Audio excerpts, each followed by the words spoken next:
présenter mon étude interculturelle sur le pays de Gambie. Donc pour commencer, voici quelques informations générales. Donc la Gambie est un petit pays de l'Afrique de l'Ouest qui est quasiment enclavé dans le Sénégal. La capitale est Banjul, la religion principale est l'islam, la monnaie le dlacis et la population est estimée à 1,96 million d'habitants en 2015. On y parle l'anglais et la superficie est de 11 300 km². Donc voici le président de la Gambie, donc à droite c'est Adama Barrow et à gauche c'est son vice-président Ousseynou Daroubé. Donc pour l'histoire de la Gambie. Alors, donc la Gambie connaît son apogée au XVIe siècle. Avant, c'était un pays qui faisait partie de l'Empire du Mali. En 1455, les Portugais ont organisé la traite des Noirs. En 1723, la Compagnie britannique d'Afrique a acheté de la terre en Gambie. Et les pays sont devenus officiellement un protectorat britannique en 1894. Et enfin, elle a acquis son indépendance en 1965 avec son tout premier président, Dawada Jawara. Donc, pour le secteur d'activité. Alors, 75% de la population dépend des récoltes et du bétail. Le PIB est composé de 35,5% d'agriculture. L'industrie représente 12,2% et le secteur de fabrication seulement 6%. Pour le reste du PIB, 52,3% des activités sont liées à la contrebande, donc le trafic de drogue, de cigarettes et trafic en tout genre. Et donc il est de 1,015 milliard de dollars américains en 2017. Donc le climat.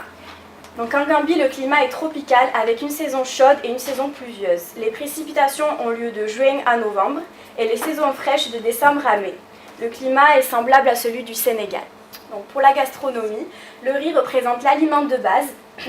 Et donc les plats traditionnels sont le poulet yassa, donc qui est un poulet mariné avec des oignons émincés puis grillés, servi ici avec une sauce tomate, donc comme vous pouvez le voir sur l'image. Et le domada, donc qui est un riz avec de la viande ou du poisson accompagné d'une sauce tomate à la cacahuète. Et enfin le benetchen qui est un riz au poisson ou avec de la viande pour les carnassiers. Voilà. Donc c'est une alimentation épicée aussi, il faut savoir. Donc pour les jours fériés, nous avons le 1er janvier qui est le jour de l'an, le 18 février qui est le jour de l'indépendance, le 19 avril qui est donc le vendredi saint, le 22 avril lundi de Pâques, le 1er mai, le 25 mai qui est le jour de l'Afrique, le 1er juin donc Laylat el-Qadr, c'est la nuit sacrée du Ramadan, le 4 juin Korité, le 22 juillet jour de la Révolution, le 11 août Tobaski, le 15 août jour de l'Assomption, le 9 septembre Ashura, c'est aussi une fête musulmane, le 9 novembre l'anniversaire du prophète Mahomet et le 25 décembre qui est le jour de Noël. Donc, pour entrer sur le territoire, il faut un passeport valide de au moins 6 mois, un formulaire officiel de l'ambassade, 2 photos d'identité, un justificatif de domicile et la copie du billet aller-retour. Donc là, vous avez tous les pays qui n'ont pas besoin de visa pour aller sur le territoire de Gambie, ou qui peuvent l'obtenir à l'arrivée. Donc en ce qui concerne la santé, avant de partir, il faut faire comme vaccin obligatoire le vaccin de la fièvre jaune. Et il est conseillé aussi de faire tout ce qui est vaccin universel, donc fièvre typhoïde, hépatite, méningite et le vaccin de la rage. Il ne faut pas boire l'eau du robinet. Et le corps médical est quand même assez développé, donc on trouve des pharmacies un peu partout et il ne faut pas craindre d'aller au médecin. Donc en ce qui concerne la sécurité, il faut faire preuve de grande vigilance, ne pas s'approcher des installations militaires. Il faut faire attention aussi car l'homosexualité est fortement réprimée. Et les plages, les sites touristiques sont assez surveillés, donc il n'y a pas de crainte à se faire là-dessus, surtout pendant la période touristique. Et il faut faire attention aussi aux marées et aux méduses qui sont très dangereuses.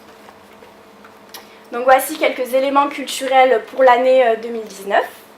Donc, nous avons tout d'abord la semaine culturelle à Copenhague, le Kartong Festival qui est un festival de musique, le KOS Festival qui est un festival culturel, donc cinéma, musique, et le jour de l'indépendance est célébré en Gambie. Donc pour la coutume des affaires, En Gambie, il y a un concept qui se fait, c'est le concept du temps, c'est de l'argent. Donc les sujets sont abordés de manière très détendue, les gens ne s'attardent pas vraiment sur les négociations, ils ne planifient pas tout dans les moindres détails, la ponctualité n'est pas toujours respectée et ils n'aiment pas se sentir pressés aussi. Donc il faut appeler avant de partir au rendez-vous, c'est très très bien vu. Et l'islam influence beaucoup sur les affaires, donc il est très important de s'en rappeler et de ne pas le critiquer, le moquer. Donc les relations sont basées sur la confiance et pour réussir en Gambie, il faut cultiver des amitiés. Donc merci pour votre attention.